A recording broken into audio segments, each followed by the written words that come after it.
Bismillahirrahmanirrahim. Wal yakul wakilul wali idzi zauji zawwastuka binta fulan. Fayaqbalu wal yakul lil wali wal yakul al waliyu li wakili zauji. Mun kepanggih nggih.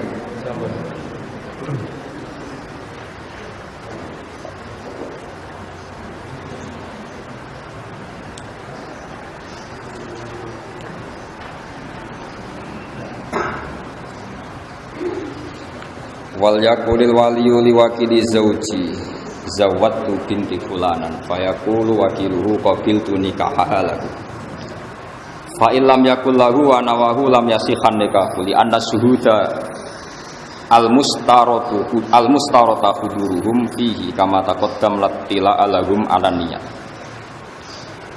Mun niku riyen kok edae terus tengene kal yubini wonten sarah qauluhu fulanan wa illam yakul muwakkiluka na'am law lam ya'lam nasaba zauji wajaba insyaduhu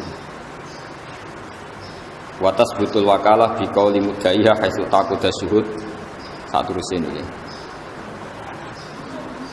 kita punya sampean muwakkil atau muwakkil kira ini foto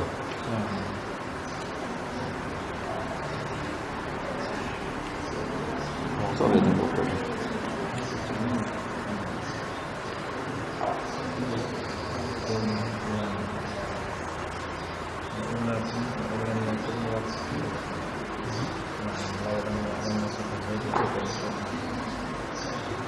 Terus ngeten nggih menyangkut nikah nggih. Terus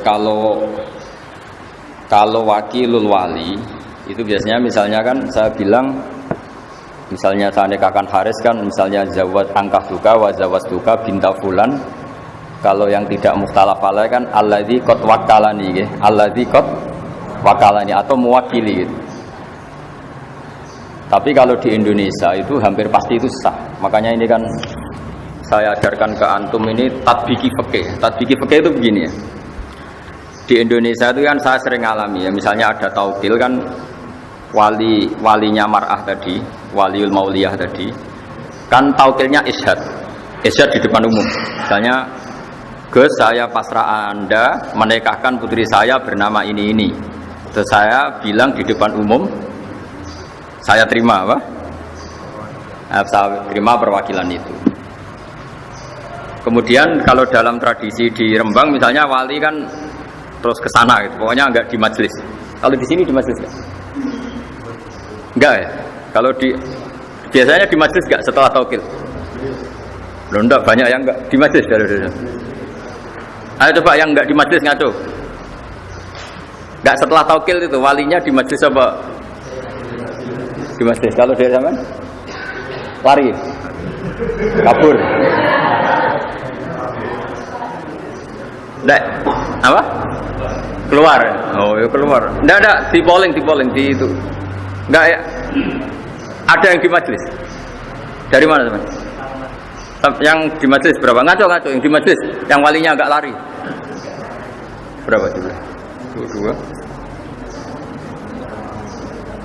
Nah ini penting ya, karena nanti turunan hukumnya itu begini ya. Maro'ahul muslimuna hasanan bahwa indawohi hasanun. Karena ini sama-sama resiko, ini saya jelasin. Itu kalau di Kifayatul Akhyar itu kan ada satu pertanyaan ya, yang meskipun kitab itu digugat orang banyak. Digugat orang apa? Kan kalau syarat nikah yang pokok kan wali, ya, zaud. Berarti berapa? 2 ya. Terus 2 saksi, 4. Berarti aktornya kan hanya 4. Tapi kitab Kifayatul Akhyar itu menyebut entah karena saking simpelnya, entah karena memang itunya menjadikan orang salah paham. Itu kan begitu. Kalau wali sudah memasrahkan ke seseorang, kemudian wa aqdal wakil, maka tidak sah. Tidak sahnya itu yang di Kifayatul Akhyar maksudnya karena aktornya hanya 4, sekarang yang wali jadi sahih.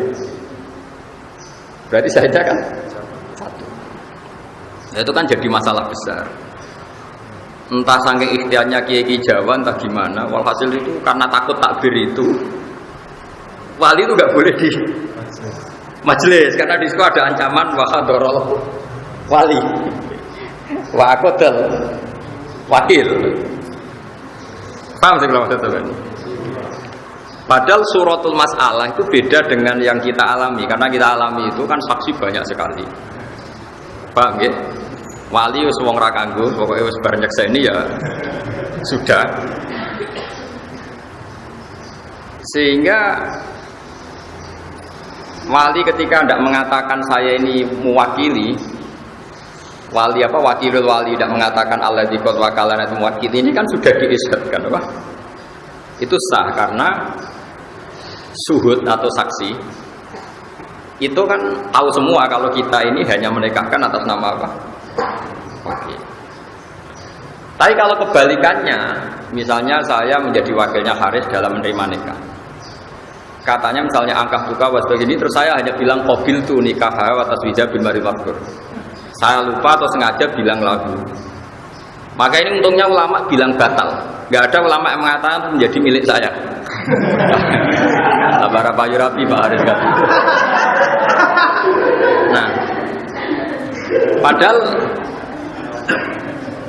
padahal tadi karena kalau dalam konteks qabil tu nikah atas wija bin Maktur itu, kalau nggak bilang lagu, untungnya ulama bilang nggak sah. Ini masih untung, tidak diputuskan milik wakil. Ya ini kan jelas. Fa'ilam yakul lahu wa nawahu lam yasihan nikahu li anna syuhuda al mustarad huduruhum bi kama taqaddam latila alahum alaniya. Ini penting kolaborakan karena nanti itu dalam teori fikih ya, dalam teori fikih. Ulama itu kelihatan tidak konsisten karena begini maksudnya tidak konsisten. Tapi baik, tidak konsisten itu kadang baik. Misalnya begini, syarat nikah dalam madzhab Syafi'i itu 2 apa banyak? Tidak jauh, kan hanya 2. Tapi di takbir-takbir itu, misalnya seperti ini, lam yasihan nikahu li anna syuhuda al mustarad huduruhum fihi kama taqaddam. Itu li anna syuhud, bukan li anna syahidan, tapi li anna syuhud. Karena dalam madzhab Malik, ini dengarin ya. Nanti saya bacakan di Mizan Kubro. Tadi saya sengaja bawa kitab Mizan Kubro. Kalau menurut madzhab Malik, 2 saksi itu tidak syarat sahnya nikah. Paham ya? Tapi yang karena pikirannya Imam Malik begini, kira-kira begini. Saksi itu gunanya apa sih? Supaya nggak ada jukut, nggak ada pengingkaran. Oke. Kalau sarannya nggak ada pengingkaran, harusnya itu nggak perlu saksi, yang penting terkenal. Jadi misalnya Haris nikah, dinikahkan wali terus diumumkan di pondok PMH ini. Alhamdulillah sekarang Haris sudah laku. Gitu. Nah, apalagi bikin surat edaran gitu. Berakhir sudah masa lajang gitu. Atau masa nggak laku sudah selesai gitu. Nah, ini penting karena filosofi fikih nanti dibalik-balik itu begitu. Ya ini misalnya, ini peringatan bagi kita semua.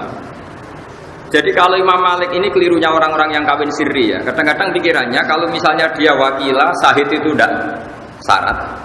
Saya ulang lagi ya. Misalnya dalam kitab Kutubul Madzhab Al-Arba'ah, kadang itu kan dipotong. Terus di situ diterangkan wakilah, sahid itu tidak syarat sah. Jangan kira kalau misalnya madzhab Malik mengatakan syahid itu tidak syarat sah, kemudian ini nggak terganti oleh aturan yang lain. Paham ya maksudnya? Makanya kenapa kiai-kiai kita itu anti talfek, anti intikal madzhab. Sebetulnya bukan masalah intikalnya. Nggak ada jaminan kalau kata-kata ini diket atau ditaksir, diikhtisor, kemudian nggak ada syarat lain. Ini misalnya saya bacakan ya. Nah ini supaya kulino saja ya, bahwa di masalah-masalah nikah itu masalah sing yuftatu fil afdha malah yuftatu fi wiriha. Eling-eling napa yuftatu fil afdha malah yuftatu napa fi wiriha. Jadi yang terkait perempuan itu untuk sahnya itu lebih ikhtiyat ketimbang urusan yang di lain masalah perempuan. Ini kalau waca gitu. Ini kitab Mizan Kubro yang relatif setiap intikal madzhab itu ada penjelasannya. Wa min dzalika qaulu a'immati salasa innahu la yasihun nikahu illa bi syahadatin. Ma'a qauli Malikin innahu yasihu min ghairi syahadah. Memang teksnya Innahu yasihu min ghairi. Tapi kamu jangan mengira bayangannya terus hanya kamu dan wali kemudian sah. Sama seperti misalnya Abu Hanifah bilang nikah itu sah tanpa saksi, tanpa wali. Jangan kira tanpa wali itu tidak ada wali. Maksudnya Abu Hanifah itu gini, tetap dengan wali, tapi yang penting dia memberi izin, tapi tidak harus dia yang menikahkan. Gak apa-apa perumahannya menikahkan sama orang lain, pasrah orang lain. Sementing walinya memberi izin. Orang kok tanpa wali, tanpa pamit itu enggak. Paham ya? Nah ini kalau wajar. Jadi itu memang resiko orang-orang wong yen kuwaco. Kalau wajar. Ma'a qauli malikin innahu yasihu min ghairi syahadatin. Illa annahu yu'tabaru fihi al-isya'atu wa tarku taradi bil kitman. Hatta law aqada fi sirri atau law uqida fi sirri wastarata kitmanan nikahi fusikha indah. Jadi kata Imam Malik, nikah itu enggak usah saksi, tapi cukup isya'ah. Makanya nikah kayak di Indonesia itu mesti sahnya. Karena misalnya syaratnya 2 saksi itu adil, misalnya syaratnya 2 saksi itu adil. Ternyata 2 saksi itu tidak adil. Enggak masalah kalau di Indonesia, karena kan orang yang menyaksikan kan banyak. Jadi itu isya'ah apa? Apalagi sebelumnya sudah ada undangan nikah macam-macam. Bahwa Pak Haris sudah laku. Seminggu sebelumnya kan tahu semua di WA karena dia kaul ya. Semua orang dikasih tahu kalau sudah laku. Itu enggak harus adil. Karena kata Imam Malik, kata beliau yu'ta baru fihil isya'ah apa? Isya'ah itu terkenal dari kata sya'ah, no? Sya'ah itu maknanya apa? Terkenal kayak ayat innal ladzina yuhibbuna an tasyi'al fahisyah. Fahisyah menjadi terkenal, juga boleh. Nah, terus sekarang andekan 2 saksi itu fasik. Kata Imam Malik boleh, kata Abu Hanifah boleh, kata Imam Syafi'i enggak, 2 saksi itu harus adil. Wa amal fasiqoni fa innahu yahsulu bima al isya'atu bin nikah. Wa dzalika kafin fil khurus an suratin nikah istifah. Jadi misalnya ada saksi itu fasik-fasik, enggak apa-apa, malah fasik itu cangkeman, anggar wong diceritani. Ini jadi butuhnya itu kan perempuan ini jelas miliknya ini. Kalau miliknya ini nggak ada saksinya kan, misalnya ada mbak-mbak cantik kan, suatu pondok punya harapan semua. Nah itu kalau ada orang nikah secara sirri kan, ternyata harus dinikah orang kan kecewa. Nanti kalau ujuk-ujuk hamil juga orang curiga. Tapi kalau isya'ah kawinnya terbuka, sing berharap ya wis putus asa, paham ya? Nanti misalnya hamil ya jelas asal usulnya karena sudah nikah. Makanya kata Imam Malik, saksi loro itu, saksi 2 itu filosofinya bukan saksinya, tapi isya'ahnya, no? Paham ya? Paham gitu. Terus ini penting ulang. Jadi ini filosofi nikah. Ya, filosofi nikah misalnya menyangkut 2 saksi macam-macam. Itu kadang 2 saksi. Ketika misalnya Anda baca kitab apa Madzhabul Arba'ah, wakila misalnya atau waqala Malik yasihu nikah bila syahid atau bila syuhud. Ini jangan menjebak Anda lalu Anda berspekulasi nikah tanpa saksi. Karena sebenarnya Imam Malik mengatakan tanpa saksi itu ora perlu nunjuk saksi 2 atau yang tanda tangan 2 seperti dalam tradisi kita, enggak. Maksudnya enggak terus tanpa itu enggak, yang penting isya'ah apa? Tadi misalnya di majlis ini Haris saya nikahkan, enggak apa-apa misalnya enggak ada saksi, ya apa-apa kan mus ini ya saksi gitu. Jadi cara Imam Malik saksi itu bisa diganti apa? Isya'ah. Makanya kenapa kiai-kiai itu mati-matian melarang santri sinau fiqhul madzhabil arba'. Karena mesti rawi pengarangnya ini main potong saja. Main apa? Ketika Imam Abu Hanifah mengatakan bila waliin, itu maksudnya bila wali yang mengijabkan, bukan berarti tidak mensyaratkan izinnya wali. Paham? Jadi ini masalah-masalah yang apa? Anak-anak Ma'had Ali itu harus tahu. Jadi itu ya, jadi apa? Masalah-masalah seperti ini kita harus tahqiq ya. Terus sekarang ini yang khas-khasnya orang alim ya. Kamu juga harus tahu. Misalnya ada suratul masalah. Ini dengerin ya. Wali menikahi mauliyahnya. Ya. Wali harus menikahi yang dinikahkan. Mungkin kalau fikih anak-anak yang masih ngaji fikih belum panjang kan kayak mukhal. Karena berarti wali itu kan bayangannya orang kan bapak. Masa bapak menikahi putrinya? Kan tidak mungkin. Tapi sampean kan Isma Hatali, ada saja wali yang nanti itu menjadi suaminya yang diwaleni, yaitu tadi misalnya bapaknya mati kan ditimbah. Rata-rata mbah mati tanda. Mati kan? Itu kalau bapak mati, mbah mati kan diganti akun sakik. Masih haram lagi kan? Tapi nanti kalau akun sakik ini mati diganti apa? Ibnul Ah. Berarti Ibnul Ah sama yang diwaleni kan misanan. Paham ya? Berarti mungkin saja ada suratul masalah di mana wali ini calon zawj. Paham ya? Kau coba yang wali bapak tok. Oke, nah bapak kan jelas gak mungkin nikah sama putrinya. Mbak, tidak mungkin. Sekarang coba bapak kalau mati diganti siapa? Mbak. Tapi nggak boleh kamu bahasakan mbak, kriminal. Harus dibahasakan abul ab apa? Karena kalau kamu bahasakan mbak, bisa mbak dari ibu. Ini tidak wali, harus sedel ya. Bapak dan jat harus ditekoi ini jat maknanya abul ab.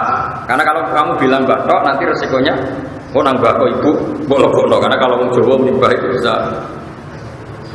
Makanya sekarang saya tanya, kalau bapak mati, mbah mati, walinya siapa? Akun sakit. Kalau akun sakit gak ada, Ibnul Ah. Sekarang Ibnul Ah sama yang dinikahkan misanan kan? Misanan itu sah nikah enggak?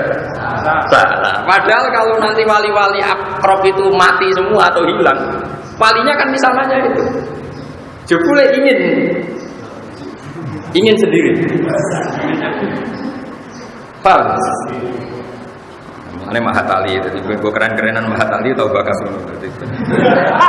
Tapi kadang dia ini raro. Mikir boleh bujur doang di rambut tolak nih. Nah itu pun ya, makanya itu pun didiskusikan oleh para ulama. Atau sebaliknya seorang perempuan yang nggak punya wali, walinya qadhi atau hakim. Ternyata yang ingin nikah hakim itu juga. Ini saya bacakan misalnya. Wa min dzalika qaulu Abi Hanifah wa Malik. Inna waliyal mar'ati binasabin aw wala'in aw hukmin. Karena bisa jadi wali itu kan kadang unsur genetik, nasab atau wala. Kalau sekarang nggak ada ya, karena nggak ada budak. Atau unsur dia punya wilayah, punya syaukah, yaitu kalau yang terkenal disebut qadhi atau siapa? Sultan ya. Kalau di sini mungkin naib ya. Lahu ayuzawija nafsahu minha alal itlaq. Dia karena posisinya misanan kan tetap hukum dasarnya boleh nikah. Problemnya kalau dia nikah kan ya dia juga yang menikahkan karena dia wali.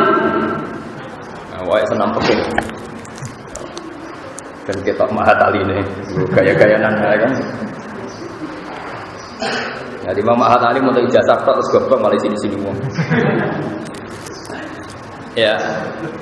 Ma'a qauli Ahmad innahu la yuzawwiju nafsahu minha illa bi tariqi tawqilihi ghairuhu. Wa dzalika li alla yakuna mujiban qabilan. Solusinya apa? Cara Imam Ahmad solusinya eba-ebane wali tadi taukid. Pantes-pantese kok ana sing nekakno dekne qabil. Si wali tadi, misanan tadi kalau menikahkan kan dia wali. Tapi dia juga yang bilang qabil tuh. Kan wong gendeng misalnya ning majelis. Kamu perempuan, saya nikahkan kamu dengan saya. Karena memang dia statusnya double, ya wali, ya zaud ya dia ya. Ya tadi dalam suratul masalah, sing wali itu orang yang boleh menikahi. Ya. Kalau bapak kan jelas gak boleh menikahi putrinya, mbak gak mungkin, paman gak mungkin. Tapi kan ada kemungkinan setelah ini tek semua kan misalnya. Ya sesuai urutan yang di Kitabul Asobat. Pokoknya walhasilnya ada suratul masalah, sing wali itu sah nikah dengan yang diwaleni, ya Pak. Solusinya gimana? Dia itu pastinya harus mengakatkan.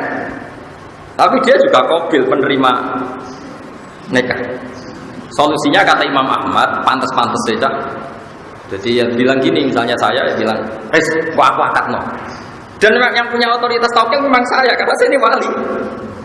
Tapi nanti saya calon qabil, calon penerima. Makanya ini solusinya kata Imam Ahmad, innahu la yuzawwiju nafsahu minha illa bi tariqi tawqilihi ghairuhu fi dzalik li alla yakuna mujiban qabilan. Tapi kata Imam Syafi'i, wa ma'a qauli Syafi'i innahu la yajuzu lahul qabul bi nafsi wa la yuwakkilu ghairuhu bal yuzawwijul hakim wal khalifata ra'iban. Dari Imam Syafi'i, Ya dia dadi qabil lah ya lucu, wong wali kok dadi bojo. Pokoke pantes-pantes iku diliakno kabeh. Diliakno kabeh kok dadine wali yo dipasrahno. Engko dekne qabulun nikah yo di pasrahno. Dadi ibu penonton terus untuk bojo ngono.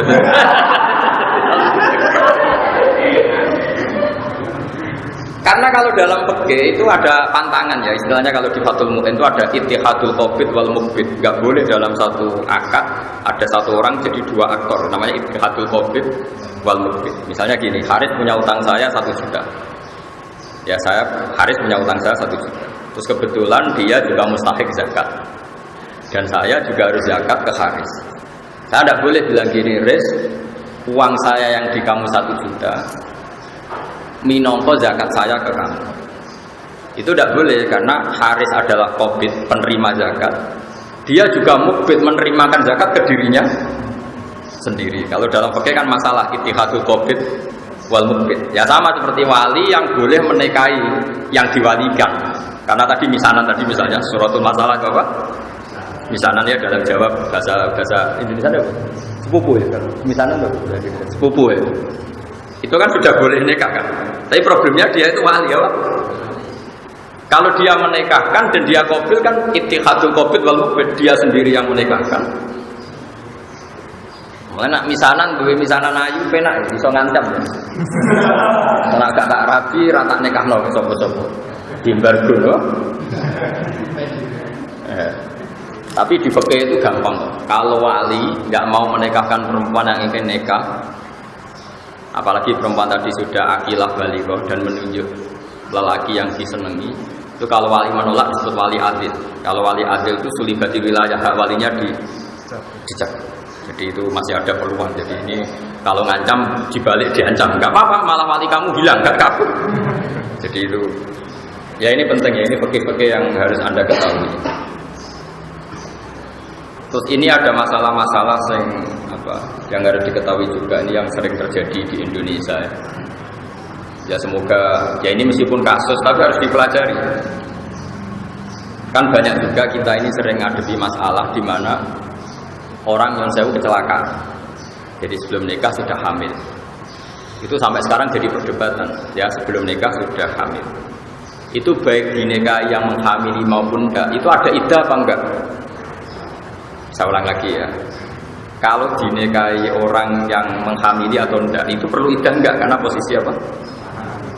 Kecelakaan hamil, posisi menghamil. Nah, karena perdebatannya ulama itu satu, ketika ada ayat wala tangihu manakaha abaukum minan nisa illa maqad salaf. Itu nikah maknane akad, apa nikah maknane wati? Wati itu hubungan intim. Kalau selain mazhab Syafi'i mengatakan nikah di situ maknanya baik nikah sah maupun nikah atau wati. Sehingga misalnya Zaid punya bapak, yang bapaknya Zaid itu mensetujui Sri zina. Itu Zaid itu nggak boleh menikahi Sri karena Zaid ini dianggap juga anaknya Sri. Karena selain mazhab Syafi'i kalau maknanya gini, kamu jangan mewati orang yang pernah diwati bapak kamu, sehingga memasukkan zina, memasukkan nikah sahih. Jadi nikah sahih yang masuk itu, nikah zina apa? Zina juga.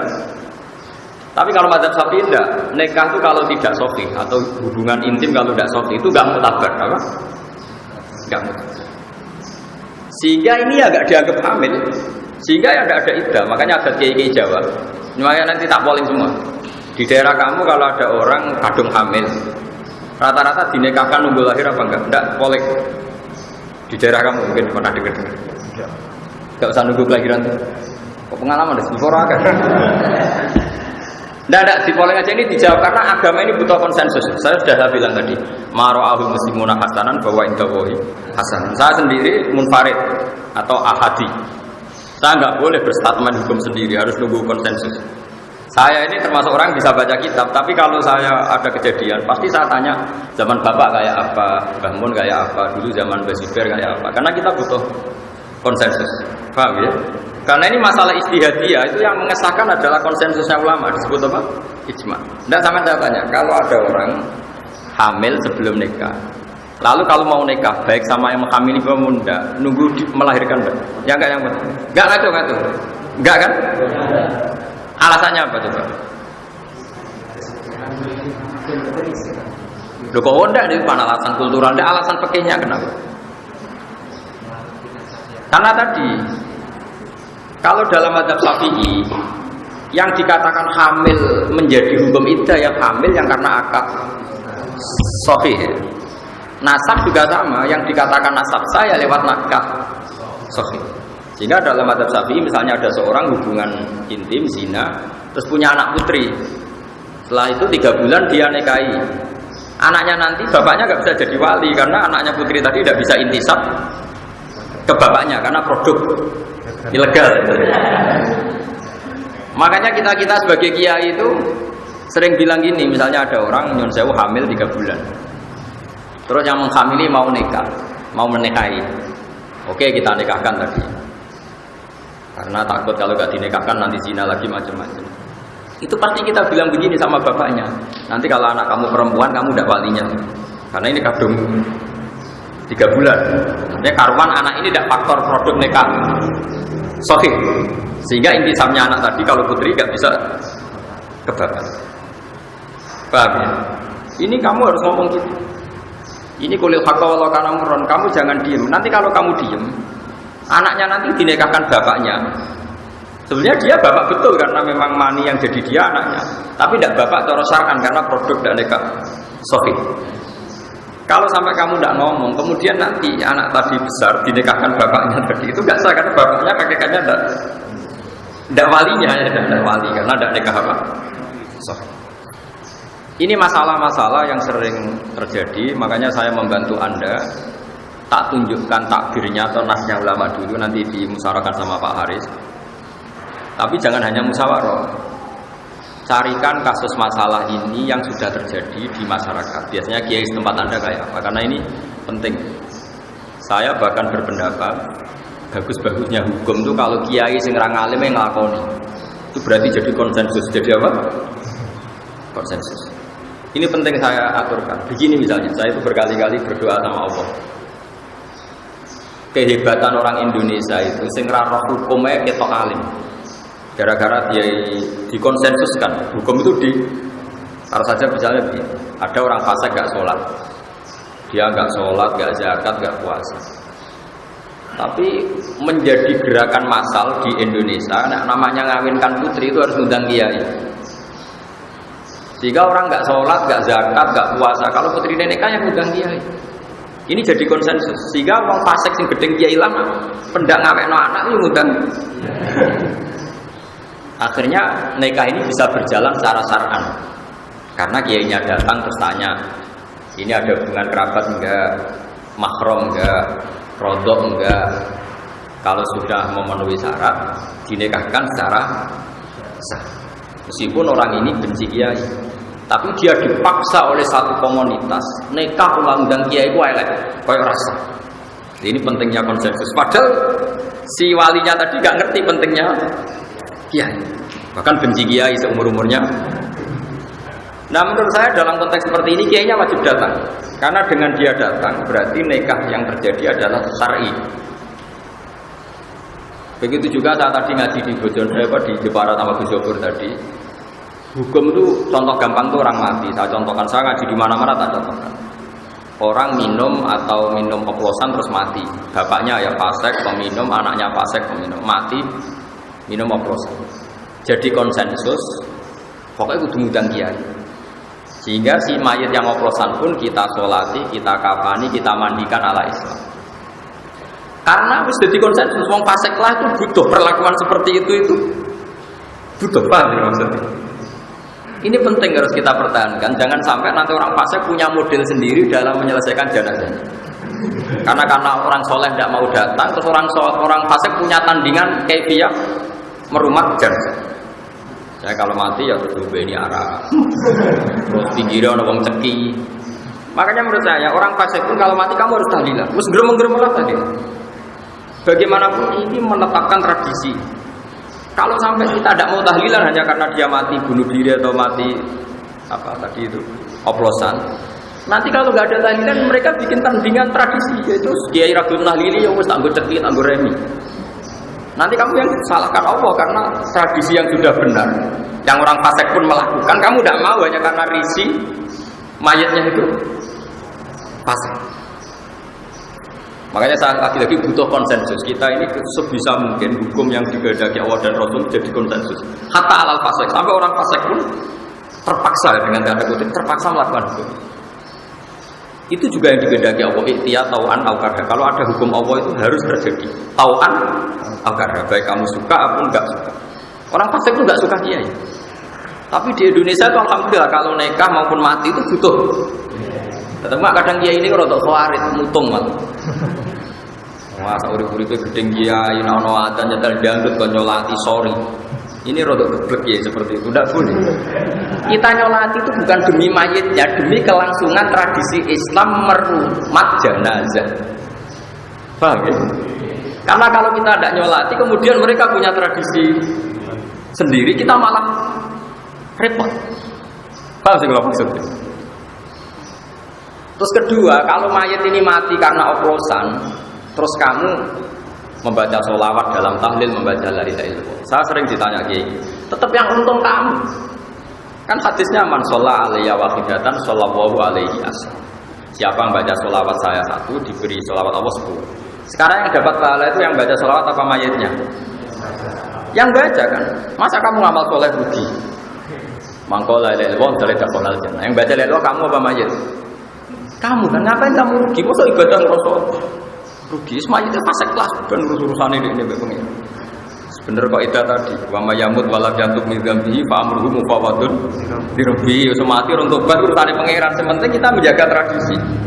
Jangan sampai orang fasik ini punya tradisi baru hanya karena kita tidak mau melangsungkan tradisi yang sudah jadi konsensus. Itu tadi misalnya orang fasik, orang mati oplosan pun kan kalau mati ngundang kiai. Orang fasik pun yang gedeng kiai kalau nikahkan putrinya kan ngundang. Itu saya mohon sekali kalau nggak ada unsur kamu harus atau perwakilan. Yang penting tradisi ini kita apa? Bukan karena fasiknya tadi, tapi kan nanti ilahi kalimat ilah tadi, aturan-aturan Allah yang kita. Karena sekali dalam kefiah jenazah ngomong alim nggak mau datang, mereka kan orang-orang fasik, pasti punya tradisi tandingan. Paham ya? Pasti pondem sambil ngeringkuk, cemplungno. Nah mati, wes. Repot. Makanya saya tadi selalu tanya ke jenengan, masyarakat kamu di mana saja adat yang sudah baik harus kamu pertahankan. Tadi maro'ahul muslimuna hasanan bahwa itu bohi apa? Nah, ini saya baca yang kasus tadi ya, orang yang apa kecelakaan. Misalnya begini, ini kitab Mizan Kubro ya. Di kitab saya halaman 113 juz 2 ya. Misalnya begini, wa amma makhtalafu fi fa min dzalika qala aimati salasa innahu yajuzu nikahu zaniyah ma qali Ahmad innahu yahkumu nikahu qabla taubah. Misalnya begini, wa min dzalika qaulu Malikin wa Syafi'i inna man zana bimra'atin lam yahrum alaihi nikahuha wala nikahu ummiha wa bintiha ma qali Abi Hanifah wa Ahmad yata'allaqu tahrimul musaharati bizina. Jadi itu tadi, kalau menurut Abu Hanifah zina pun itu menjadi musaharah. Jadi kira oleh demeni wong sing didemeni bapakmu. Paham? Karena itu berarti ibumu. Loh, kandane. Jadi mutahharah itu kata Abu Hanifah itu bisa hasil dengan zina. Tapi kalau menurut Syafi'i enggak. Sama sekali. Nah, ini penting kalau aturakan karena kita tentu tidak menghendaki itu terjadi. Tapi masalahnya kadung terjadi. Kamu harus punya solusi hukumnya. Karena hukum fikih itu ekstrim. Ini yang Pak Haris harus tahu. Hukum fikih itu ngeri itu. Sekali bandingannya enggak itu buruk. Misalnya gini saya contohkan. Zaid itu kafir. Dengarin ya, Zaid itu kafir. Kafir betul. Kafir tengah, kafir tenang.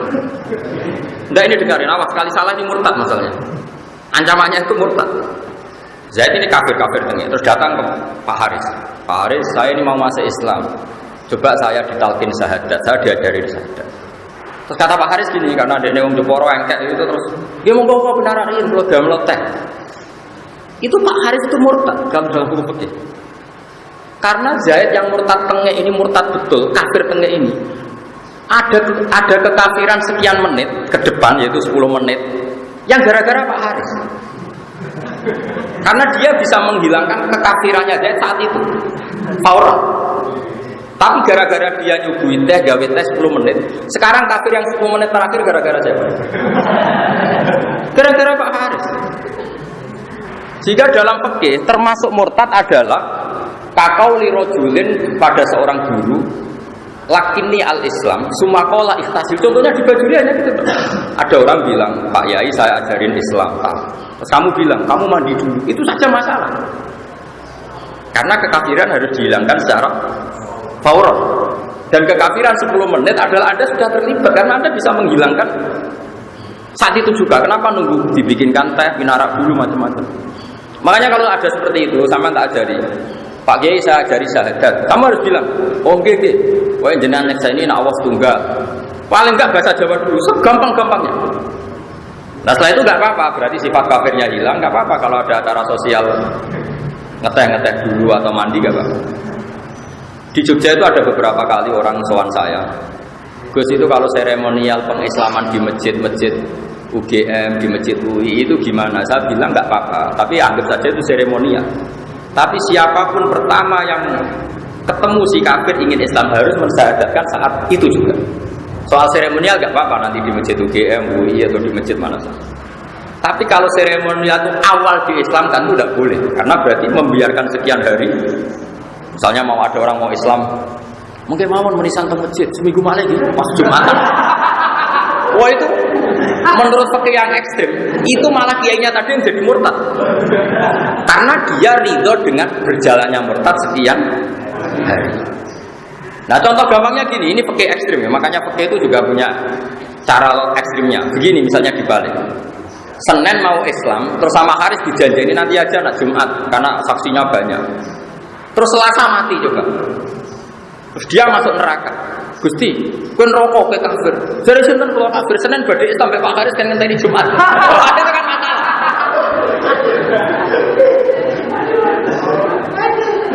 Paham ya? Loh, saya pernah ngalamin loh. Saya tuh mau jamaah asar. Ini kisah nyata ya. Saya mau jamaah asar. Ada orang soal saya, Gus anak kula nikahkan karena kerja di Malaysia. Saya takut macam-macam. Gus ini mumpung di rumah. Oh nggih. Sakniki. Ini kalau sholat asar, kalau pas mau komat, ya kalau sholat kan sering malam. Mungkin gak dasar kalau mereka. Boter tuh dia seminggu malam, dereng persiapan macam-macam. Oh boter kurang lah seminggu malam. Nah saat ini kalau nikah anak boter. Mungkin soal PPN macam-macam, telepon kalau kan kejoret pak anak kiai nak omong kan mandi, jadi uang wedi. Jadi kiai nyorok kan harus repot. Karena pikiran saya sederhana. Kalau tidak saya nikahkan saat itu. Kemudian nyuwun saya kalau dua sejoli ini punya adat, misalnya punya adat zina, misalnya, jadi ini bukan nuduh misalnya. Zina yang kemarin-kemarin itu tidak tanggung jawab saya, tapi kalau zina malam nanti, paham? Makanya kalau ada kasus seperti itu saya harus melakukan faur, paham? Waktu 10 dereng persiapan gampang pak, penting akad sih, enggak acara seminggu kas kok. Akhirnya siap. Karena tadi logikanya, kecuali orang ini terbukti soleh ya, cuma SMS-an toh. Ya kan kejelok raine kan ketoro. Makanya kayak Pak Haris tidak mendesak menikahkan kan nggak mungkin zina. Akhirnya keterusan. Sebetulnya Pak Haris bisa ngancam saya, awas bisa gak boleh nikah, bahaya loh. Oh itu harus saya akadkan sekarang. Justru karena soleh itu kita nggak usah kesusu. Jadi fikih itu punya logika yang ekstrim. Nah ini yang anak-anak Matali harus tahu, paham ya? Kok jangan nuruti hukum kultural, gak pantas langsung nikah keluarga orang teko. Mosok wong kafir be Islam ra disugoi tes, tidak bisa seperti itu. Pakai akal. Nah pas Habib Usubita itu wongnya mati, statusnya mati kafir apa mukmin? Kafir. Itu sebabnya ada mukmin karena siapa? Saya kalau ngaji di Jogja, itu banyak dosen-dosen tertawa-tawa gara-gara tak contohkan gini. Dalam proses ekstrim atau emergensi itu tidak ada status ideal, gak ada. Yang ada itu harus dilakukan. Itu ibarat gini ya, saya seorang dosen atau kiai, pas katoan cekak, nggak pakai baju. Terus ada orang jatuh di tengah jalan, yang di situ lalu lalang mobil banyak. Kan nggak boleh atas nama emergensi, nolong sik tak kabinan sik mulai. Katoan cekak lah, paribasannya harus kamu langsung nolong, karena kalau nggak langsung nolong nanti kalau di lindes mobil salah kamu punya kesempatan nyingkirno, ndak kamu nyingkirno. Mau dari harapan saurung kelambinan. Pemenang status sik ben seger. balik wis penyet kabeh. Ditindesi mobil. Nah kira-kira analoginya seperti itu. Padahal kafir itu lebih ekstrim ketimbang sekedar nyawa. Sehingga kalau ada orang mau masuk Islam, kamu harus nuruti fauron. Begitu juga nikah, menikahkan orang yang potensi zina atau nyuwun sewu bermasa lalu tidak baik juga harus fauron. Paham ya? Ini hukum.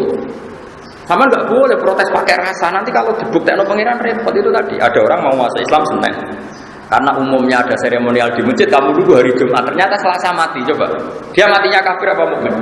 Kafir karena belum natoko bisa aja kan. Yang salah siapa? Kiai. Makanya di Bajuri jelas. Ketika Imam Bajuri mencontohkan termasuk kesunatan adalah mandinya orang kafir ketika masuk Islam. Terus Imam Bajuri itu lucu, itu kelihatan ulama sekali. Itu min masnunatil husli itu orang kafir masuk Islam kesunatan mandi. Dia itu cerita yang di kitab takrib. Tapi Imam Bajuri gak mau tahu, malah protes dia. Gak penting bab adus. Terus dia di sarahnya cerita. Nah nganti ana wong ngongkon adus ora langsung nalkin syahadat. Itu malah dosa besar. Malah dia mengatakan si orang tadi dihukumi murtad karena membiarkan kekafiran berlangsung. Yang harus dilakukan sekarang gak berubah kasadus, yaitu talqin syahadat. Karena urusan adus, teh, barang nyuguh itu urusan ideal. Itu ibarat ada orang kecelakaan di jalan yang di situ banyak kendaraan, terus hanya karena kamu gak pakai baju, terus kamu merasa gak nyaman, pulang dulu pakai baju.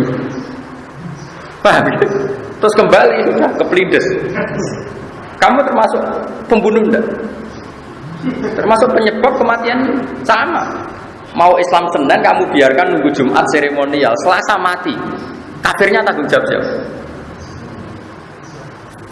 Makanya kenapa saya ngajar fikih di sini? Fikih itu ada beberapa hukum yang ekstrim. Dan itu kita harus tahu. Makanya kita latih fikih-fikih yang ekstrim. Karena logika yang terbangun memang harus seperti itu, tidak ada pilihannya. Saya ambil anak baju di sisi dan itu perbandingan dengan sisi. Ya jadi saya mohon jangan pernah belajar fikih tidak serius. Saya mohon sekali dulu Basal terkenal ahli fikih, dulu Bazubair dulunya Basal terkenal ahli fikih. Sampean juga harus ahli fikih. Jadi ada kepastian hukum. Misalnya tadi dua saksi itu filosofinya apa? Ternyata isya'ah. Kamu jangan hanya karena baca Madzhabul Arba'ah, wakilah qala Malik misalnya enggak harus dengan dua saksi. Ternyata Imam Malik enggak mengharuskan dua saksi, maknanya karena bisa diganti isya'ah. Padahal kalau isya'ah malah melebihi dua saksi. Paham ya? Makanya kenapa kiai-kiai melarang intikal madzhab. Sebenarnya bukan masalah intikalnya kan. Pasti ada beberapa masail atau beberapa syarat yang enggak ditulis. Karena perawi Madzhabul Arba'ah itu hanya mencomot-comot. Nah, padahal yang enggak ditulis itu menjadi syarat pokok. Paham ya? Makanya saya mohon ojo kulino seperti ini. Kalau teruskan lagi. Tapi saya mohon ini dimusyawarahkan lagi sama Pak Haris sama teman-teman. Karena tadi saya butuh konsensus. Saya butuh konsensus. Nah terus kemudian ada orang yang hamil begitu ya, terus kemudian harus dinikahkan. Itu kata wa ma'a qauli Abi Yusuf in kanat hamilan haruman nikah hatta tadua wa in kanat hailan lam yahrum walam ta'tadda. Nah, ini khilafnya ulama. Tapi kata kitab Mizan Kubro ini wa wajul awali ifta'un Nabi sallallahu alaihi wasallam bi khilli dzalik wa qala qad kharaja min sifatin ila nikah bab alif di salat al-musnad baru usul wajib alif di salat al-musnad. Ya, ini terus ketika ada kejadian seperti itu dilaporkan Nabi jawabnya qad kharaja min sifatin ila nikah. Jadi ada orang biasa nakal itu ya kumpul kebo misalnya. Terus ada masalah gitu. Sama sahabat atau siapa dinikahkan sama sahabat tadi. Nabi komentari atau ngendikane qad kharaja min sifatin ila nikah. Taruh saja misalnya ada orang biasa kumpul kebo malam Senin, kumpul kebo malam Selasa, kumpul kebo. Terus Selasa pagi kamu nikahkan. Berarti malamnya kumpulnya kan sudah kumpul nikah. Makanya pernikahan ini atau menikahkan itu adalah berarti qad kharaja min sifatin ila nikah. Berarti dia sudah keluar dari tradisi zina. Sifat itu tradisi apa? Zina ila nikah. Karena meninggalkan zina itu tradisi yang luhur sekali. Coba zaman kalau baca tiba berjanji, Rasulullah itu dipuji apa? Babanya Rasulullah itu tarakus sifah apalam yusibum aruhu min adamin wa ila abihi wa umi. Tradisi pokok suku Quraisy adalah meninggalkan berzina. Abu Jalal meleteni kepala Abu Lahab, gak seneng zina. Makanya suku Quraisy itu meskipun gendol lah itu tetap mau. Bojone agak tapi mau jenis zina. Saya punya bukti sejarah begini, ketika Rasulullah mulai dakwah ila tauhid, saya ulang lagi, dakwah ila. Biasanya kalau muda anak-anak itu kan butuh karir. Wong canom kok aneh-aneh itu mesti butuh macam-macam. Apa kata Abu Jahal dan Abu Lahab CS-nya? Muhammad, kamu aneh-aneh itu ingin apa? Kalau ingin harta, kita urunan, sehingga dari sekian urunan kamu jadi orang paling kaya. Kalau kamu aneh-aneh ingin jadi pemimpin, sudah mulai sekarang kamu tak pemimpin. Tapi kalau kamu aneh-aneh ini karena ingin perempuan tertentu, kita datangi keluarganya, lalu kita nikahkan kamu dengan perempuan. Itu bukti bahwa suku Quraisy tidak punya tradisi zina. Sampai zaman belum Islamnya oleh bilang sama Nabi, kalau kamu senang perempuan, kita datangi keluarganya, lalu kamu saya nikahkan. Orang kok, kira senang wedoan tak terlalu doli, tidak ada seperti itu. Lu ini nyata sama dia tarik-tarik. Ya enggak, kalau sampean lihat tarik kan, kalau kami ingin perempuan, kita kawinkan, zawwajnaka, bukan dikawinkan. Makanya sifat keluarga Nabi itu apa? Tarotus sifaha falam yusibhum aruhu min adamim wa ila abihi wa ummi.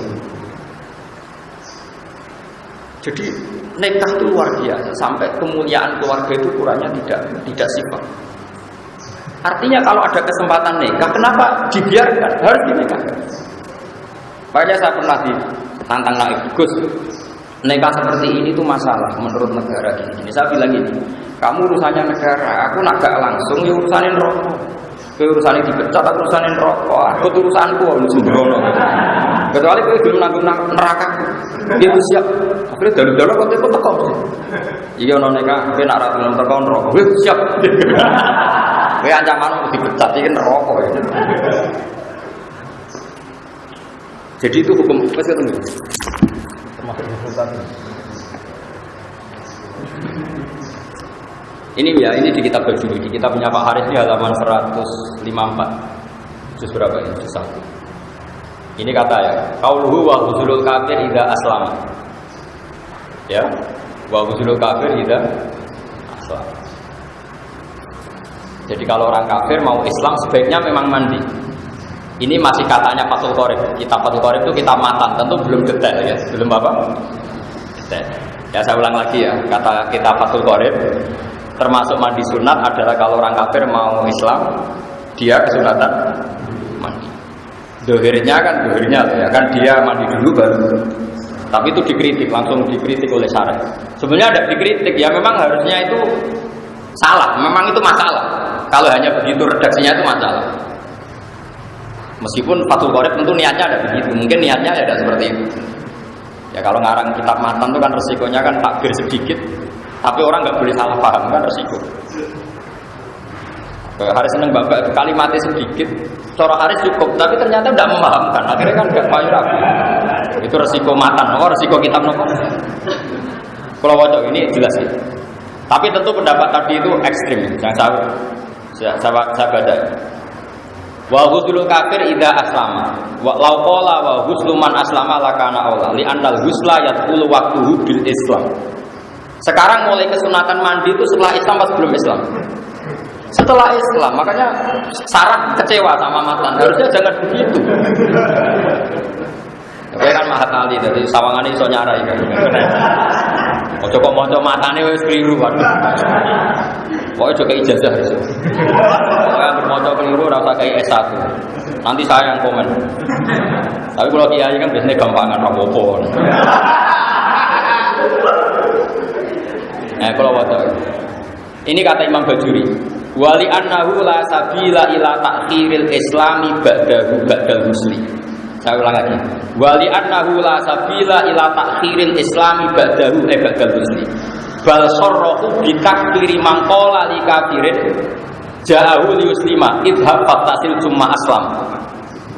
Ini Imam Bajuri. Saya juga gak senang sama ekstremitas seperti ini, gak senang. Tapi kalau di logika masuk akalnya tadi. Kalau kamu mentakhir konatus dibeli gedeng kepleset mati, urung moco. Jaga. Coba kafirnya yang tanggung jawab siapa tuh? Ya ini. Gawat, mulane jo bodoh gawat bodoh. Makanya pokoknya Pak Yai kula warai Islam, oh nggih sampai ngadeg-ngadegan. Pokoknya pengiran juga, nggih oke. Terus pokoknya ngono-ngono lah, wis gak ideal lah. Oh nggih nanti mari zakat. Apa kawin ya tenan ning Indonesia zakat kan pendak kawin nanti Islam sik iki. Moco zakat kan kangelan besar. Muni lailo kan ngeten mawon Pak. Pengiran sitok nggih, jenenge apa nggih? Muhammad Rasul nggih wis Islam wis Islam. Asliane dilatih ikutnya terus. Loh ini jelas ekstrim. Tapi saya juga enggak sepenuhnya setuju dengan kitab bajuri. Saya tidak akan menghukumi orang lain kalau dia kafir karena menunda keislaman. Saya ulang lagi ya. Saya sebagai pribadi, saya murid Mbah Mun, murid kiai-kiai, murid Basar, murid kiai-kiai yang punya kearifan. Saya tidak akan mengkafirkan orang yang menunda keislaman orang kafir. Meskipun di kitab ini begitu. Tapi kita ngerti ini untuk kita tidak melakukan penundaan. Jadi kita tidak penting lah menghukumi orang lain itu tidak penting. Alika nafsak lawa mikir orang lain. Tapi kita tahu logika itu memang masuk akal. Terutama kalau ada kejadian di luar rencana kita tadi. Mbok konadus jebule kepleset mati. Kowe ana wong kecelakaan pinggir ratan, kowe kelambenan sik kelindes truk. Mestinya kayak katokan cekak lah harus langsung pinggirkan karena ini fauron apa? Fauron. Harus foto gue harus berjadi saksi. Di anahula sabila ini harus saksinya dua memang kalau kitab. Wali anahula itu salah. Sumpah itu. Kalau begini, nak salah itu. Ini nak salah langsung tak pecat jadi guru. Apa Mahatali? ولأنه لا سبيل إلى تأخير الإسلام بعده فيصرف بتأخير من قام لكافر النساء يسلم يسلم أسلم يسلم اذهب فابتسر ثم أسلم لغضب ببقائه على الكفر تلك اللحظة. Ya, artinya libaqaihi alal kufri bitilkal lahdzah. Artinya ada masa yang dia kafir itu karena salahnya si kiai kan. Artinya kalau bilang Pak Kiai saya ini ajari Islam, terus saya bilang kamu mandi dulu. Berarti mulai mandi dan berikutnya masih kafir itu salahnya siapa? Salahnya Kiai.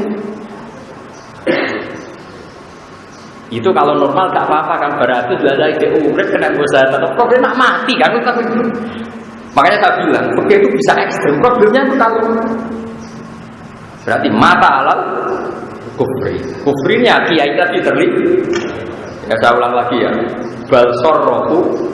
Semoga kitab ini rapati benar. Tapi kitab ini kitab tenang nih. Balsor rohu bitakfiri mangkola likafirin jauh yuslima idhab fatasir. Kamu sana mandi dulu. Suma aslim nanti baru Islam. Kenapa kok kiainya tadi dihukumi salah besar ini? Itu bibakoi ala kufri tilkal lahdu. Saya bayangkan analogi itu orang kecelakaan itu paling gampang.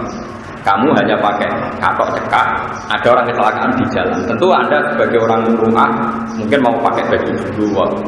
Tapi ini urusan kecelakaan. Pas pesalin kelambi, kelindes tronton. Padahal Anda kan sampai langsung mungkin selamat. Bayangkan itu kafiran kan. Kalau bolak-balik dengan pasar, saya kan kerja di Jogja. Saya pernah punya teman di penerbitan itu. Dia non muslim, kita ke sana. Apa? Firman sebabnya aku di pekerjaan non muslim di pekerjaan. Kenapa? Bosmu itu kacau. Tapi tentunya ini harus menggoni kan ngomong di sholat dulu. Jadi aku kan kafir, rapor dulu. Sholat boleh gue tukang jogo.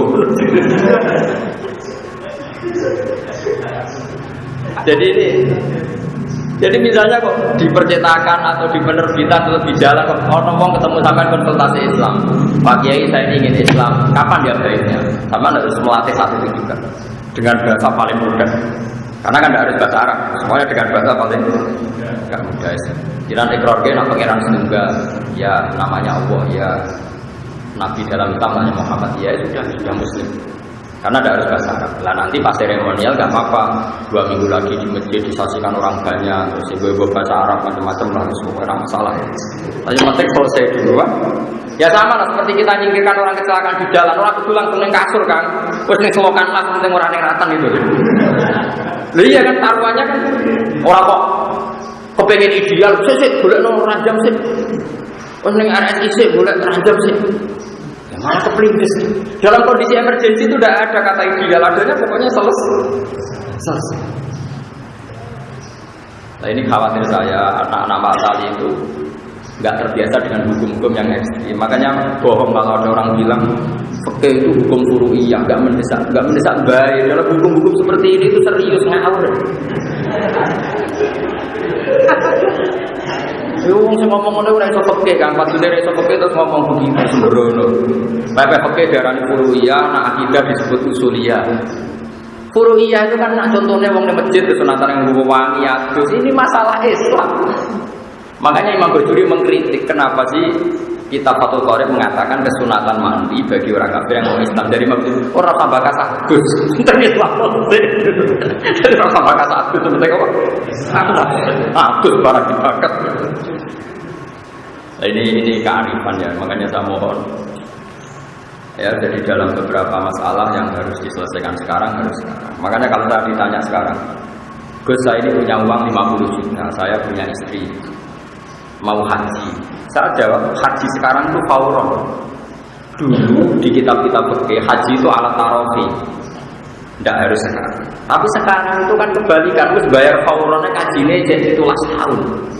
Lah anak saya itu umurnya wis widak, gua arani kaji ra kesusubah keban-keban mati ya yakin. Mesti bayar saya ini ngenteni 17. Jadi menurut saya teori alat tarofi itu dulu, kalau sekarang ya harus power. Sekarang di Pati berapa tahun? Sudah 17 ya, paling sudah 17, pokoknya di atas 15 semua. Kira kita pernah itu ban 19. Itu di Jakarta itu ada yang sekarang kalau tidak haji itu dapatnya tahun 59. Saking banyak. Nah, itu kalau umur 40 aja habis ya. Kalau umur 40 tahun lagi kan dapat. Nah seperti ini, dalam konteks seperti ini kamu harus istihad gimana hukumnya daftar haji di zaman akhir. Menurut saya ya harus fauron, karena daftar fauron saja dapatnya tarofi, apalagi daftarnya tarofi, kan itu logika. Meskipun itu tentu tidak fatwa resmi ya, karena fatwa resmi tetap haji itu wajibnya alat tarofi, tapi kita akan punya akal. Ya adinu akhlon waladina iman lakal. Makanya ini saya mohon sekali ya, harus ini yang dibajuri di halaman 154 juz 1 ya, di kitab ini di bab pokoknya bahwa wujudul kafir tidak Islam. Tapi Imam Bajuri terus kecewa bakas agus barang penting, yang penting di Islam no. Makanya sebenarnya kayak Pak Haris itu dosa besar kok bakas ayu nasab. Nah wong ra payu rapi penting wedok sih. Ora ayu bareng ayu nasab repot gitu. Repot.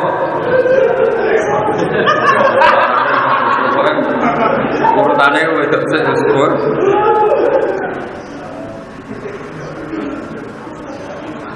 Jadi ini jelas ya, saya pun tidak pernah yakin ya dengan fatwa saya. Coba lah nanti dikonsensuskan apa? Dikonsensuskan.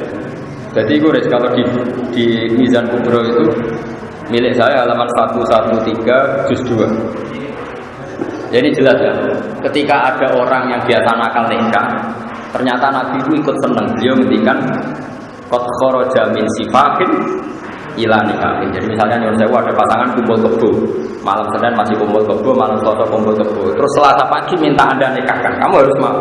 Dengan demikian malamnya dia berstatus nikah. Paham ya? Lah kok soal prosedur negara-negara itu diurusi negara nggak apa-apa, kapan-kapan kita daftarkan. Tapi kalau kiai-kiai itu kan qad kharaja min sifahin ila. Tapi saya kalau di daerah saya biasanya ya PPN harus dipanggil. Panggil BPN nanti didaftar. Ini penting saya aturkan ya. Jadi sampai bayangkan fikih itu fisyah. Fisyah itu bisa dilihat dengan mata. Caranya tadi analogikan dengan tadi yang saya contohkan kecelakaan. Kalau kita menolong orang kecelakaan di tengah jalan, bu kita sedang pakai celana pendek pun langsung kita tolong, bu kita tidak pakai baju pun langsung kita, meskipun kita lempar selokan, yang penting nggak di jalan raya. Semuanya nggak harus ideal. Ojo kok pakai ideal, sih tak boleh kursi, tak boleh meja sing apik. Nata igiro kok pas selokan. Ya ada selokan timbang dilides. Pernah. Ini penting kalau aturakan. Orang-orang yang tidak ekstrim dalam berpikir fikih itu dikira fikih itu masalah usuliyah semua. Enggak. Fikih yang usuliyah juga banyak. Kayak tadi, ja'al kafir lil musliman. Kok ada orang bilang idhab fatasil summa aslim. Kasus apalagi kasus ini bisa ilal akhirat kalau ternyata dia mati sebelum baca. Jadi bayangkan yang ekstrim, dia mati sebelum baca. Kayak apa?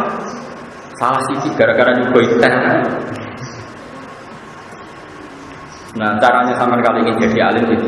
Bayangkan hukum itu ekstrim. Memang gitu latihannya memang seperti itu.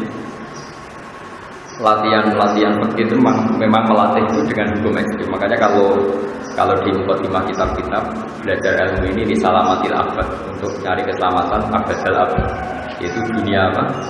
Akhirat. Kamu harus lurus dalam menjalankan itu. Tapi sekarang tuh orang berkriminal. Tauhid darah usul, fikih darah usul. Orang usul orang apa-apa bang, orang usul. Orang apa-apa baik, orang kasus. Enggak boleh kamu ikut-ikutan ngomong gitu. Kalau sudah pernah ngomong harus tobat. Kalau enggak kasus. Terus saya teruskan lagi ini masalah yang khilaf-khilafnya. Ini yang terakhir sebelum saya menutup untuk perjumpaan ini, menyangkut mahram. Kalau kamu mahram dengan mertua itu bimujarodil akdi li bintiha. Jadi misalnya umuka atau umul musaharah. Jadi misalnya saya dengan mertua putri saya. Kalau mertua lanang kan nggak perlu ada mahram karena sudah lanang. Kan mahram itu sebabnya 3 kan? 1 nasab, 2 rodo, 3 musaharah. Yang ada nasab itu sebabnya berapa? 3, 1 nasab, rodo, terus yang karena nasab itu 7. Paham ya? 7 diringkas Ki Jawa 5. Makanya Ki Jawa gue pinter. Karena Ki Jawa menghitung ibu, putri, bule, ponaan, ya, ibu, putri, bule, dulur, ponaan. Berarti 5. Jadi kalau dalam Quran itu 7. Karena bahasa Jawa itu kan dulure bapak ya bule, dulure ibu bule. Kalau bahasa Arab kan jadi 2, dulure bapak ammah, dulure ibu kholah. Terus kemudian ponaan, cara Jawa ya 1, ponaane dulur lanang ya ponaane dulur wedok. Makanya jadi 5, tapi di Arab 7. Ya itu ya, Qurrimat alaikum ummahatukum 1, wa banatukum 2, wa akhwatukum 3, terus wa ammatukum berarti bule dari bapak, wa kholatukum bule dari ibu, wa banatul akhi ponaan saka dulur lanang, wa banatul ukhti ponaan saka dulur wedok. Kan 7. Kalau bahasa Jawa kan seperti ini hilang kan, ponaan cukup kan, bule ya bule, paham ya? Makanya Ki Jawa itu kadang lebih simpel menghitungnya 5. Terus ada nasab yang karena musaharah, karena rodul. Wa ummahatukum allati arda'anakum wa akhwatukum bainar rodul. Terus ada ketika nasab karena musaharah, baik musaharah ke atas maupun musaharah ke bawah. Ke atas mertua kamu, ke bawah kamu tidak boleh nikahi mantan mantu kamu. Lah ya kan berarti ke bawah. Paham ya? Bojone anak berarti kan ke bawah, paham ya? Bojone mertuamu ke atas. Terus yang santri-santri Jawa itu janggal karena kesuwen rano wayo. Itu biasanya di fikih-fikih kan gini, kamu nggak boleh menikahi bojone bapak. Kalau ya ono kadang santri baru tak kok, ya ora ngarane Gus iku ora ibuku wis bareng. Mergo pikiran iki santri Jawa, bojone bapak itu mbokmu. Nah wong wayo kan ora mesti. Bapak bojone papa. Bojone bapak ora mesti pas ibumu, paham ya? Paham ya? Nanti kena orang wong ayo kesuwen yo kate hukum perkara ini. Saya kira salah yo nomor rapi. Paham ya?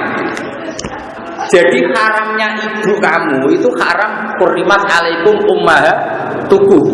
Tapi nanti dipakai ditambahi wa zaujatul ab dan istrinya bapak. Kadang santri Jawa pikirannya, bagus istrinya bapak ini ora ibu. Ora blok-blok. Ibu. Ibu itu ibu, paham ya? Jadi kalau bapak kamu punya istri 4, yang haram karena zaujatul ab itu 3. Ini atas nama zaujatul. Yang ibu kamu haram karena ummuka, apa? Jadi tidak iso sing ibumu mbok aran iku zaujatul ab, kriminal mbok. Paham ya? Tapi berhubung ning Jawa kan kesuwen wong bojone mung sitok no. Akhirnya bareng haram rabi bojone bapak. Ya seruan umpamane ibuku ya ora. Jadi tak sing ibumu disebut ummuka. Lah wayane bapakmu disebut zaujatul ab. Dulu harus jawab orang. Mau nak lagi ini di rumah iso ya repot. Nah itu aturannya gini dalam ilmu nasab. Kalau mertua ini menjadi mahram di mujarrodil akdi. Jadi misalnya Haris nikah sekarang, menikobil itu nikah atas hijab bimbagan. Saat itu juga mertuanya jadi mahram di mujarrodil akdi. Tapi kalau kebalikannya Haris nikahi rondo. Kalau nak kesuwen Joko tua kadang nggak gini rondo. Itu kalau nikahi rondo, ini putrinya yang perawan tadi menjadi mahramnya Haris nunggu rondone dikumpuli. Paham ya? Tidak di mujarrodil akdi. Ya itu bedanya ke atas sama ke bawah. Makanya kalau untuk anak tiri ada ayat waruba ibu umulati fi hujurikum min nisaikum allati dakhaltum bihin. Masih ada fa illam takunu dakhaltum bihinna fala junaha alaikum. Saya ulang lagi ya. Jadi kalau kamu nikah rondo punya putri, itu di mujarrodil akdi putrinya belum jadi mahram soal ya. Nunggu sudah hubungan suami istri. Tapi kalau nikahi putrinya di mujarrodil akdi, mboknya ini langsung mahram di mujarrodil akdi. Ini kalau baca ya. Jadi itu kan pakai nikah itu mantap. Gak usah dipraktek nikah, penting ahli pakai. Orang apa sih? Ittafaqal a'immatu ala anna umma zaujati tahrumu ala ta'bidi bi mujarrodil akdi alal binti. Ya jelas ya. Ya, ittafaqal ini enggak ada khilaf-khilafnya, semua ulama sepakat. Ittafaqal a'immatu ala anna umma zaujati ibunya istri tahrumu ala ta'bidi bi mujarrodil akdi alal binti. Paham ya? Dari sekali ngangkati bintiha otomatis bapaknya apa ibunya mahram bi mujarrodil akdi. Nah, paham ya? Lah, waktu pakal aimatu itu ala anak robi batal anak tiri. Kalau mereka anak walon, kalau yang anaknya istri kamu itu apa? Anaknya istri kamu tapi yang enggak anak kamu. Walon, robi batal Arabnya apa? Anak kawan. Anak walon apa anak ilegal? Enggak, anak bener. Waktu pakal aimatu itu ala anak robi batal takrumu bijuhuli bil ummi. Jadi ingat ya, jadi kalau ke atas di mujarrodil akdi mertua kamu langsung mahram musyawarah.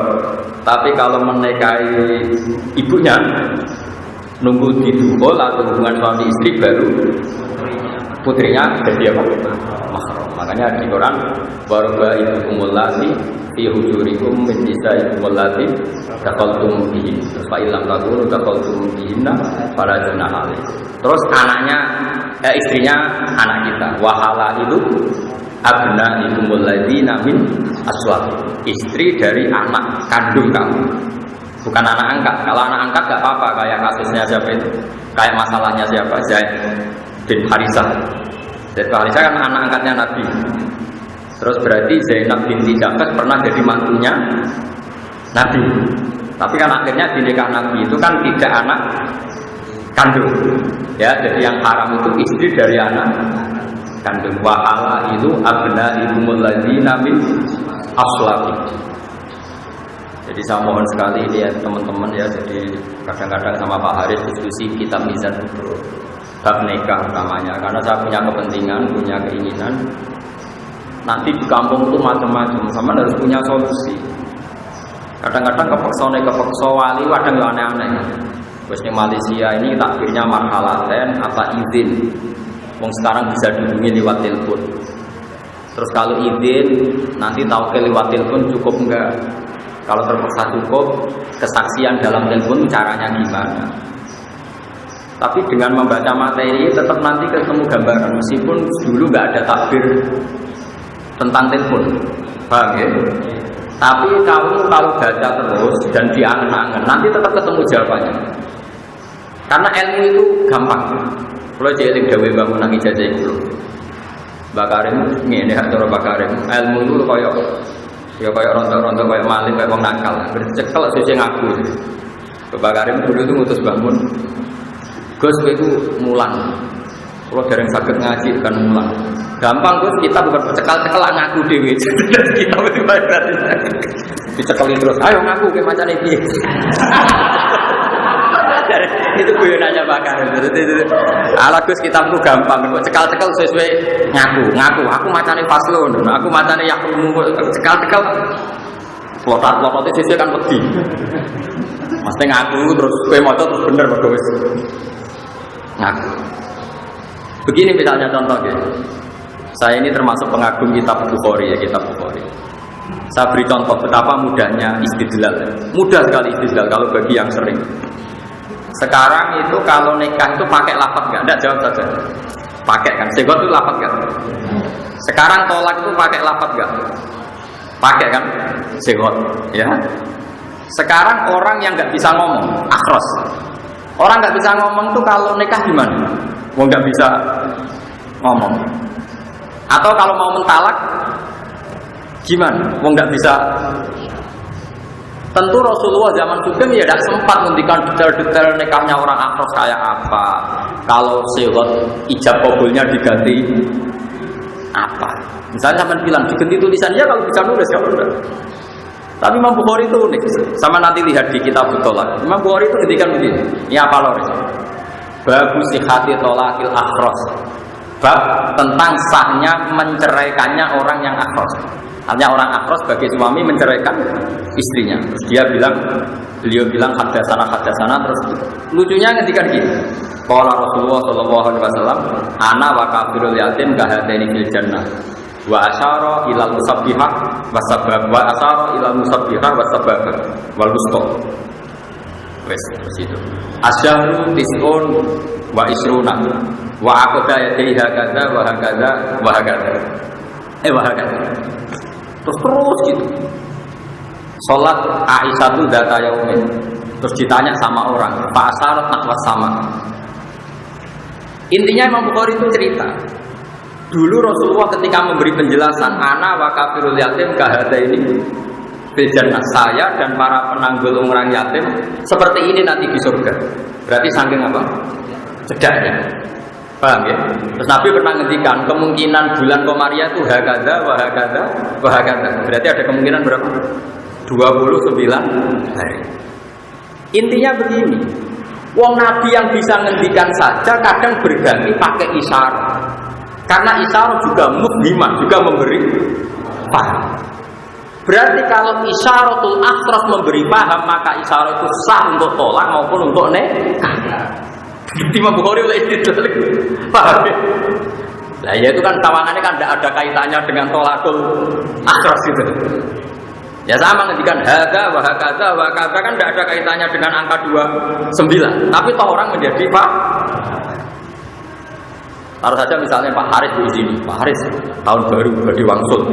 Pak Haris nggak mungkin bilang tidak, tapi mencurang. Wong mesti sepakat mana itu jangan kan? Berarti isyarat cukup apa enggak? Cukup. Pak Haris Bapak pamit bilang gini, cukup kan? Bahwa itu menolak. Kalau sekarang orang tidak bisa ngomong, yang mengganti kalimat adalah isyarat. Paham tidak maksudnya? Artinya Anda jangan berharap semua masail fikih itu ada takbir yang sharih, yang eksplisit. Bila yang miliki akan disini orang telepon, orang WA-an. Ya tentu takbir WA nggak ada. Tapi kalau nanti ada menguasai materinya, pasti nanti kamu bisa. Asal menguasai betul. Kayak tadi Imam Bukhari mengatakan babu sihati tolakil akhrof. Terus yang diceritakan anak wa kafirul yatim kahini bejan. Terus asyaru bagada terus wa akoda napa tis'an wa isrin. Artinya Imam Bukhari ingin bilang wong Nabi sing iso ngendikan saja kadang iktifak ngalap cukup dengan isyarah yang dengan isyarat yang memang. Nah sekarang akhras apalagi tidak bisa ngomong, penggantinya sifat adalah isyarah. Pergi sekali al-Fatihah.